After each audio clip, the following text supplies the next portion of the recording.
बिस्मिल्लाहिर्रहमानिर्रहीम और अस्सलाम वालेकुम। 18 अप्रैल और पाकिस्तान में जुमे की रात। आज अभी तक की अहम खबरें हैं और मेरा तज्जिया। आज की सबसे पहली खबर एक सुप्रीम कोर्ट से बड़ा मुकदमा। जी हां, सुप्रीम कोर्ट में एक बड़े मुकदमे की समाअत हुई है। मुकदमा आप जानेंगे तो दंग रह जाएंगे। मुकदमा यह है कि पाकिस्तान तहरीक इंसाफ के दो वर्कर्स, एक पुलिस वाला, उस पुलिस वाले का एक दांत जो इन दो वर्कर्स ने तोड़ दिया। अब पूरी पंजाब की हुकूमत और पुलिस ये मुकदमा लड़ रही है और मुकदमा पाकिस्तान का चीफ जस्टिस और सुप्रीम कोर्ट के दो दूसरे जजेस बैठकर सुन रहे हैं। जी हां, आप दुरुस्त सुन रहे हैं।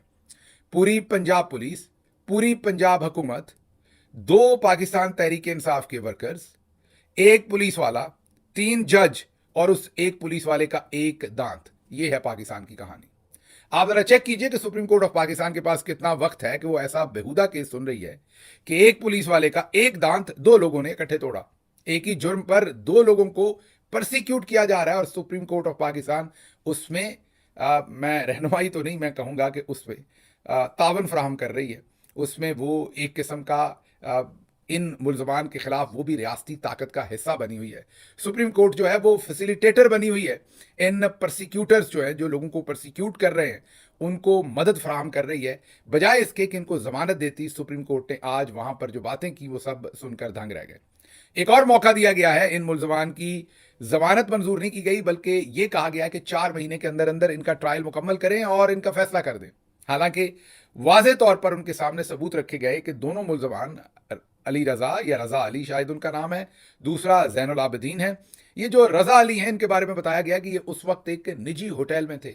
इन्हें झूठा इस केस में जियो फेंसिंग के थ्रू फंसाया गया है। ये वहां मौजूद ही नहीं थे। इनके वकील समीर खोसा बहुत ही उम्दा वकील हैं, यंगस्टर हैं, बहुत मेहनत से अपने केसेस को प्रिपेयर करते हैं। समीर ने बहुत ही उम्दा तरीके से पूरी जो एविडेंस थी वो सुप्रीम कोर्ट ऑफ पाकिस्तान के सामने रखी कि जो एक दांत है जिसके ऊपर पूरी रियासत खड़ी है इस वक्त, ये कहीं पुलिस वाले का पहले से टूटा हुआ है या निकला हुआ है। इन बेचारों ने नहीं तोड़ा, ये तो किसी निजी होटल में थे और ये सीसीटीवी फुटेज है, ये गवाह है, ये सबूत है कि ये उस जगह पर थे ही नहीं। लेकिन सुप्रीम कोर्ट के चीफ जस्टिस और दूसरे जजेस ने ये नहीं सुना।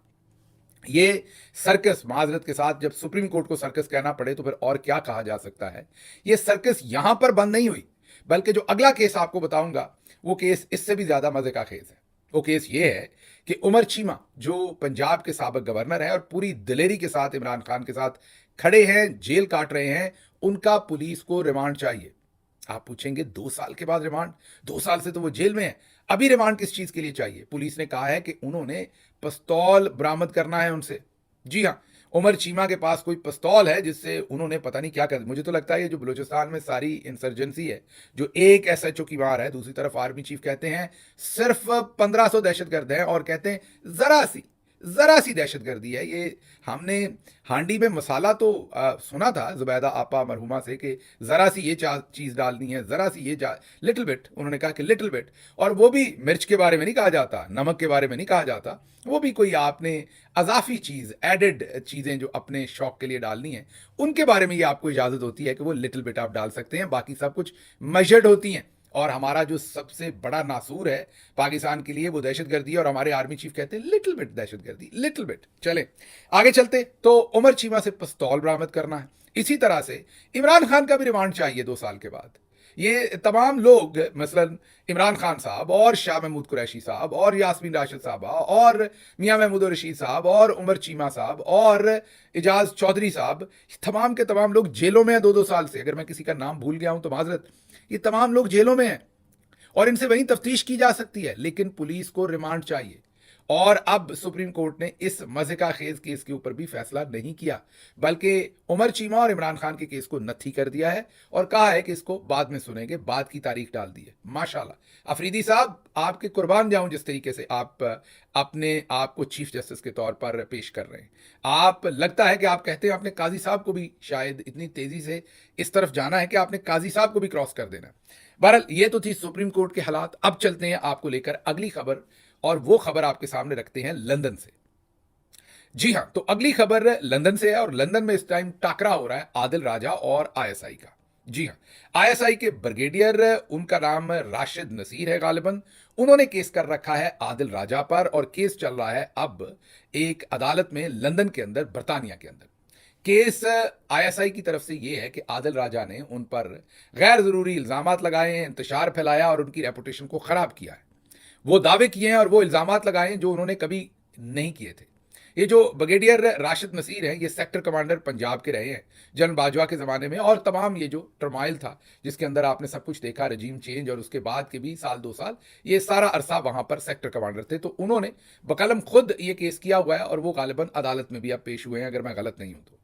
अब इस केस के अंदर कुछ डेवलपमेंट्स हुई हैं कल। एक तो 6100 पाउंड जो है वो आदिल राजा को इसमें जुर्माना हुआ है। जुर्माना जो, वैसे मैं बता दूं कि जुर्माना जो है वो बरतानिया की अदालतों में अमूमी बात है, ये कोई सज़ा नहीं होती। इसमें कोई भी, अगर फॉर एग्जांपल आपने कोई एप्लीकेशन लेट दे दी है या एप्लीकेशन गैर ज़रूरी दे दी है जो मुकदमे के अंदर अदालत को लगा गैर ज़रूरी है, तो दूसरी पार्टी को भी कोई ना कोई जुर्माना ज़रूर हुआ होगा। नहीं हुआ होगा तो अभी हो जाएगा आने वाले दिनों के अंदर। तो एक तो इसको बहुत सारे लोग आपके सामने इस जुर्माने को बढ़ा चढ़ा के पेश कर रहे हैं। तो ये जो जुर्माना है 6100, ये अमूमी बात है। मीन इसको आप यही कह सकते हैं कि प्रोसीजरल एप्लीकेशंस के ऊपर जुर्माना होता है। जैसे मैं भी जब अपना ट्रायल फेस कर रहा था इस्लामाबाद में, तो बहुत सारी एप्लीकेशंस हम भी देते थे अपने ट्रायल के फ़ायदे के लिए, और आगे से खैर हमारी तो हर एप्लीकेशन ही जज ने रिजेक्ट करनी होती थी। तो कई एप्लीकेशंस जज के हिसाब से गैर ज़रूरी होती हैं। बरतानिया में उस पर छोटे मोटे फाइन किए जाते हैं। तो पहली तो डेवलपमेंट ये है। दूसरी डेवलपमेंट इसमें बड़ी इंपॉर्टेंट हो रही है कि आदिल राजा चाहते थे कि वो खुद और उनके बहुत सारे गवाह, जैसे शायद शाहीन सहबाई साहब और दूसरे लोग जो हैं, वो गवाही दें अदालत में इस सारे केस के अंदर, लेकिन वो नहीं चाहते थे कि वो लोग अदालत आए। अब जैसे शाहीन सहबाई साहब बहुत ही बुजुर्ग जर्नलिस्ट हैं, बहुत सीनियर जर्नलिस्ट हैं, वो अमेरिका में मुकीम है, हेल्थ इश्यूज़ भी हैं ज़ाहिर है, और इस वक्त सीनियर भी हैं। तो वो शायद बरतानिया उनके लिए जाना इतना मुमकिन ना हो। ऐसे ही आदिल राजा भी शायद खुद कोर्ट ना आना चाहते हों, क्योंकि बरतानिया के अंदर भी बहुत सारी वाफर तादाद में ऐसे लोग मौजूद हैं कि जो बाहर फिर अदालत के हंगामा कर सकते हैं, दोनों पार्टीज़ के लिए, आदिल राजा के लिए भी कर सकते हैं और जो राशिद नसीर साहब हैं उनके लिए भी कर सकते हैं। तो आदिल राजा साहब ने ये दरख्वास्त की कि मुझे ऑनलाइन इसके अंदर गवाही देने के लिए अपनी गवाही भी और अपने गवाहान को भी पेश करने की इजाज़त दी जाए। जिसको कंटेस्ट किया राशिद नसीर साहब के जो वकील थे, उन्होंने कि ये ना इजाज़त दी जाए। बहरहाल अदालत ने आदिल राजा की बात मान ली और उन्होंने अब इजाज़त दी है कि आप ऑनलाइन भी, मीन घर बैठे ही, अपनी गवाही भी दे सकते हैं और अपना मुकदमा भी लड़ सकते हैं। इसमें एक और गवाह का नाम आदिल राजा की तरफ से दिया गया जो सर्विंग ऑफिसर है, सर्विंग एहलकार है पाकिस्तान आर्मी का, लेकिन बाद में सिक्योरिटी रीजंस की वजह से उनका नाम जो है वो वापस ले लिया गया। ये देखते हैं ये क्या डेवलपमेंट होती है। लेकिन अभी ये केस जुलाई के महीने में चलना है। बहुत ही धुआंधार किस्म का केस होगा, क्योंकि लंदन की अदालत में तो सब खुल के बातचीत होगी। देखते हैं कौन जीतता है कौन हारता है। लेकिन ये भी एक अजीब ही काम होगा कि हमारी जो प्रीमियर इंटेलिजेंस एजेंसी है वो अब अपने ही एक साबिक मिलिट्री ऑफिसर के खिलाफ लंदन की अदालत के अंदर एक मुकदमा लड़ रहे होंगे। देखते हैं कि इसमें आगे क्या होता है, आपके सामने रखते रहेंगे। अच्छा जी, अगली खबर भी बड़ी ही इंटरेस्टिंग है, वो भी किसी ना किसी तरह से आईएसआई से रिलेटेड है। याद कीजिए कि जब जनरल बाजवा की हुकूमत थी और असल में इमरान खान के खिलाफ जनरल बाजवा की और नवाज शरीफ की डील हो चुकी थी।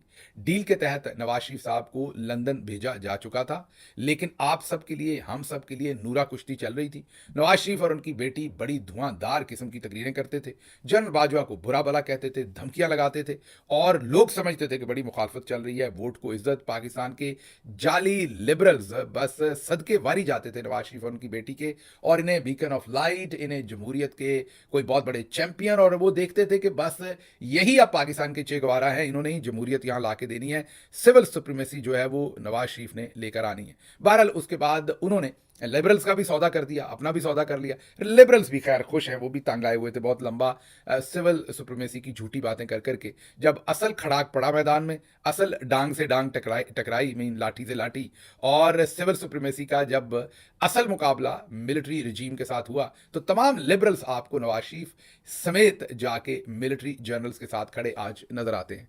बहरहाल उस वक्त नवाज शरीफ साहब ने एक बड़ी धुआंधार तकरीर के अंदर इल्ज़ाम लगाया था, जो उस वक्त के डीजीसी थे, जो बाद में अब इस वक्त फैसल नसीर है, मेजर जनरल फैसल नसीर जिस पोजीशन पर हैं, उसी पोजीशन पर उस वक्त के मेजर जनरल इरफान मलिक थे। ये जो मेजर जनरल इरफान मलिक है, ये जब जनरल फैज डीजीआईएसआई थे तो ये डीजीसी थे। नवाज शरीफ साहब ने एक जलसे में ये इल्ज़ाम लगाया कि इरफान मलिक साहब ने, मेजर जनरल इरफान मलिक साहब ने धमकी लगाई है मरियम नवाज को कि वो उन्हें स्मैश कर देंगे। बड़ा इस पर हौकार मची, पूरे लिबरल्स लोटपोट हो गए, सब कुछ हो गए कि कितना बड़ा जुल्म कर दिया मेजर जनरल इरफान मलिक साहब ने कि उन्होंने मरियम नवाज को धमकी लगा दी। हालांकि धमकी का सीजन नहीं था, जैसे मैंने आपको बताया कि जनरल बाजवा की और नवाज शरीफ की उससे बहुत पहले डील हो चुकी थी और नवाज शरीफ मुल्क से बाहर भी जा चुके थे, लेकिन बहरहाल उन्होंने धमकी लगाई। तो आज कुछ फुटेज आपके सामने रखते हैं, पहले सुनिए नवाज शरीफ साहब ने क्या कहा। जनरल कमर जावेद बाजवा, जनरल फैज हमीद और जनरल इरफान मलिक होंगे। जो कुछ आपने किया है और करते चले जा रहे हैं, ये संगीन जुर्म है जिसका आपको बहुत जल्द हिसाब देना पड़ेगा। सुन लिया आपने। अब आपको साइड पर ये वीडियो दिखा रहे, जी हाँ, ये जो दरमियान में सफारी सूट में है ये मेजर जनरल इरफान मलिक है और इन्होंने हाल ही में, आजकल ये मेरा ख्याल है कि DG military lands and cantonment है, हाल ही में इन्होंने मरियम नवाज साहबा के सूबे में एक प्रोजेक्ट मुकम्मल किया है। उनके चीफ सेक्रेटरी इनके एक पहलू में चल रहे हैं, 7 नून लीगी एमएनएज हैं, दानियाल चौधरी, मलक इब्रार इनके हमरा है और ये रावलपिंडी की तामीर तरक्की का एक मनसूबा मुकम्मल किया है जो मलिक साहब जो है जिसका इफ्तिताह करने आ रहे हैं और साथ आपको चीफ सेक्रेटरी और मरियम नवाज की पूरी टीम नजर आ रहे हैं। तो ये पड़ा है जनाब वो पूरे का पूरा बयानिया जो वोट को इज्जत दो से बूट को इज्जत दो तक पहुंचा। लेकिन आपको जरा इसकी वीडियो डिपिक्शन बतानी थी कि ये लगता कैसे है जब पुरानी मुनाफकाना स्टेटमेंट नवाज शरीफ की रखें और अब का मामला रखें, या तो वो उस वक्त झूठ बोल रहे थे या फिर आज मुनाफकत से काम ले रहे हैं। लेकिन आपको मैं आज ये भी बता दूं कि आज से 5 साल के बाद यही नून लीग इन्हीं मेजर जनरल इरफान मलिक को फिर बुरा भला कहेंगी। इस वक्त ये क्योंकि इनकी गेम सेट है, जैसे ही इनकी गेम मिलिट्री के साथ खराब हुई तो फिर ये उतना ही बुरा भला दोबारा कहना शुरू कर देंगे। अगली खबर की तरफ चलते हैं और अगली खबर है शफाफ इलेक्शन जो सिंध में हुआ है। सिंध में आपको पता है कि पाकिस्तान तहरीक इंसाफ के कैंडिडेट और पीपल्स पार्टी के कैंडिडेट के दरमियान में मुकाबला था और इस मुकाबले में ऐसे ऐसे काम वहां पर हुए, ऐसी ऐसी वैसे तो बेशुमार वहां पर एविडेंस है जिसमें लूट मार नजर आती है। फॉर्म 47 मतलब ये कोई नई काम तो है नहीं, अब तो पाकिस्तानी कौम जो है एक्सपर्ट हो गई है कि हमारे जनरल साहबान जो है वो इलेक्शन कैसे लूटते हैं। लेकिन सिंध में भी यही सब कुछ किया गया है। एक पोलिंग स्टेशन जिस पर सिर्फ 129 वोट पड़े, 129, लेकिन जब वहां रिपोर्टर देख रहे थे तो जो बैलेट बॉक्स थी वो पूरी भरी हुई थी कानों तक। उनमें शायद 1200 या 5000 वोट उस बैलेट बॉक्स के अंदर थे, पहले से ही वोट डालकर लाए हुए थे। 129 वोट तो थोड़े से होने थे, लेकिन पूरा बैलेट बॉक्स खचा खच भरा हुआ था, बीच में बेचारे वोटों को सांस भी नहीं आ रहा था, इतने वोट डाल दिए थे। तो इस तरीके से वहां पर इलेक्शन लूटा गया है। आल्दो पाकिस्तान तहरीक इंसाफ ने वाजे मार्जिन से ये इलेक्शन जीता है, लेकिन फॉर्म 47 तमाम रिजल्ट्स को चेंज करने और तमाम गुंडागर्दी के बाद वहां पर मारदाड़ भी की गई है, खवातीन को भी मारा गया है, तशद्दुद किया गया, ये सब काम करने के बाद वहां पर जाली इलेक्शन जीता गया है। चलें, पीपल्स पार्टी की फिर भी मेहरबानी के इलेक्शन तो करवाया है ना, उनका क्या दिल था कि इलेक्शन ही ना करवाते। पहले याद कीजिए आसफा भुट्टो साहबा बिला मुकाबला ही जीत गई थी, उनके मुकाबले में खड़े लोगों को अगवा कर लिया गया था और उनसे ज़बरदस्ती बयानात लिए गए थे या उनको नाहल कर दिया गया था ज़बरदस्ती, वो सब कुछ आपको याद होगा। तो मेहरबानी आपने चलें धांधली की, इलेक्शन लूटा, चलें कम से कम आपने इलेक्शन लड़ा तो सही। बहरहाल बहुत बड़ा ये अपसेट हुआ है सिंध के अंदर, अंदरूनी सिंध के अंदर, जो तहरीक इंसाफ ने इस तरीके से उन्हें टफ टाइम दिया है। अब चलते हैं जी अगली खबर की तरफ।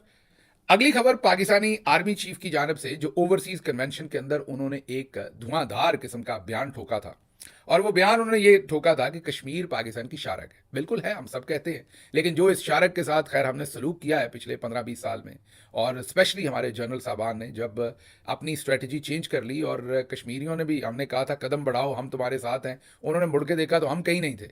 चले बहरहाल मुख्तसर बात यह है कि अब जनरल साहब ने दोबारा अपनी तकरीर में इस चीज़ का अयादा किया है कि कश्मीर हमारी शारग है जिस पर हमारी शहरग है। फिर मेरी उर्दू दुरुस्त की जाएगी तो मैंने कहा मैं खुद ही कोशिश करूँ कि इसे दुरुस्त करने की। तो बहरहाल इंडिया के दफ्तर खारजा ने इस पर बयान दिया है, तर्जुमान है रिंदर, मेरा ख्याल रिंदर ही लिखा हुआ है, रिंदर जसवाल जो है, रविंदर होना चाहिए लेकिन हो सकता है नाम रिंदर हो। बहरहाल रविंदर जसवाल जो है उन्होंने ये बयान दिया है कि शारग कोई गैर मुल्की चीज़ कैसे हो सकती है। मतलब उन्होंने क्लेम किया कि कश्मीर तो हमारा हिस्सा है, तो ये आपकी शारक कैसे हो सकती है। तो ये शारक जो है ये अब हमने करार दे दी है तो फिर हमें खड़े भी होना चाहिए। मैंने जैसे आपको कहा कि उल्टा तो काम ये हो रहा है कि अब पिछले 2 साल के अंदर हिंदुस्तान से गार्डियन ने स्टोरी की और बहुत सारी चीज़ें सामने हैं कि कैसे उन्होंने पाकिस्तान के अंदर घुस के अभी तक 30 के करीब लोगों को वो कत्ल कर चुके हैं पाकिस्तान के अंदर आके, और हम उसके ऊपर बिल्कुल खामोश है। यही हाल हमने कश्मीरी जो मूवमेंट है उसके अंदर जिस तरीके से हमने, मतलब उनकी जो इंसानी हकूक़ हैं मैं उसकी बात कर रहा हूँ, उस पर भी हमने पूरी दुनिया के अंदर खामोशी इख्तियार की हुई है। जो लोग पहले कश्मीर कॉज के लिए बात करते थे उनको भी हमने डिसोन किया हुआ है। तो ये एक पूरे का पूरा मामला आपके सामने है। एक अगली खबर आपके सामने रख देते हैं इसको हटा के, और वो खबर ये है कि 9 मई पर जो ज़ाहिर है आपको पता है कि मुकदमे चल रहे हैं इस वक्त, और मिलिट्री कोर्ट्स पर जो मुकदमे चल रहे हैं उसमें आज सुप्रीम कोर्ट के अंदर एक इंटरेस्टिंग सवाल पूछा गया दोबारा। पहले भी पूछा गया था, ये दोबारा पूछा गया, लेकिन इसका जवाब कोई नहीं देता। जस्टिस हसन अजहर रिजवी, जस्टिस नईम अख्तर अफगान, इनके रिमार्क्स हैं। इन्होंने पूछा कि ये जो सारा 9 मई हुआ, ज़ाहिर है इसमें एक तरफ तो आप कहते हैं हमलावर है जो सिविलियन साइड से जिनका आप ट्रायल करना चाहते हैं, तो दूसरी तरफ उन्होंने कहा कि ज़ाहिर है मिलिट्री के लोग हैं, उनकी भी कोताही होगी। जैसे आप कहते हैं वहाँ सिक्योरिटी थी नहीं या वो रोकने में कामयाब नहीं हुए, क्योंकि कोई एक मिलिट्री का पर्सनल जो भी है वो जख्मी तो हुआ नहीं है सब में, तो इसका मतलब वो मौजूद ही नहीं थे। तो अगर वो मौजूद थे और भाग गए, या वो पहले से ही चले गए हुए थे और मौजूद ही नहीं थे, तो दोनों सूरतों में जाहिर है कोताही तो हुई। तो क्या किसी के खिलाफ कोई एक्शन लिया गया, ये अब मिलिट्री से सवाल पूछा गया। इस सवाल का आज तक कोई जवाब नहीं है, और आप देखेंगे कभी जवाब मिलेगा भी नहीं, क्योंकि ये दुरुस्त ऑपरेशन तो था ही नहीं। ये सब कुछ तो एक झूठ और मनगढ़ंत खड़ा किया गया था। लेकिन आज अदालत में बहुत ही इंपॉर्टेंट ये सवालात किए गए, और फिर ये भी कहा गया कि जो हमारा आइन है उसमें, क्योंकि शुरू से ही हम 1956-58 से ही माशाल्लाह या डिक्टेटर्स के आइन के नीचे आ गए, तो उन्होंने अपनी मर्जी से जो चीज़ें डलवाई की। 73 के हालात भी याद कीजिए किस तरह के थे। भुट्टो साहब खुद चीफ माशाल्लाह एडमिनिस्ट्रेटर थे, तो उन हालात के अंदर जो आइन मुरतब हुआ 73 का, उसमें भी पुराने डिक्टेटरशिप के ज़माने की बहुत सारी, मिलिट्री रूल के ज़माने की बहुत सारी चीज़ें डाल दी गई जो आज तक चल रही हैं। अदालत ने कहा कि इसको भी बदलने की ज़रूरत थी। तो बहरहाल उसके ऊपर केस चल रहा है। इररिफ्यूटेबल एविडेंस भी कहीं नहीं है, जवाब भी कहीं नहीं है, और सवाल भी कहीं नहीं है। अगली आखिरी जो चीज़ आपके सामने रखनी है वो खबर हमने आपके सामने ही रखनी है कि जो हक दो तहरीक बलूचिस्तान, वहाँ से अब वो मजाक उड़ा रहे हैं हमारी स्टेटमेंट्स का। मौलाना हदायतुर रहमान ने 1500 लोगों वाली जो स्टेटमेंट आर्मी चीफ ने दी है उस पर उन्होंने आगे से मजाक उड़ाया है। हमें अपनी स्टेटमेंट्स सोच कर देनी चाहिए, बजाय इसके कि हमारा बाद में मजाक बने। मुझे यहाँ से इजाज़त दीजिए। अल्लाह आपका हामी और नासिर हो। पाकिस्तान जिंदाबाद।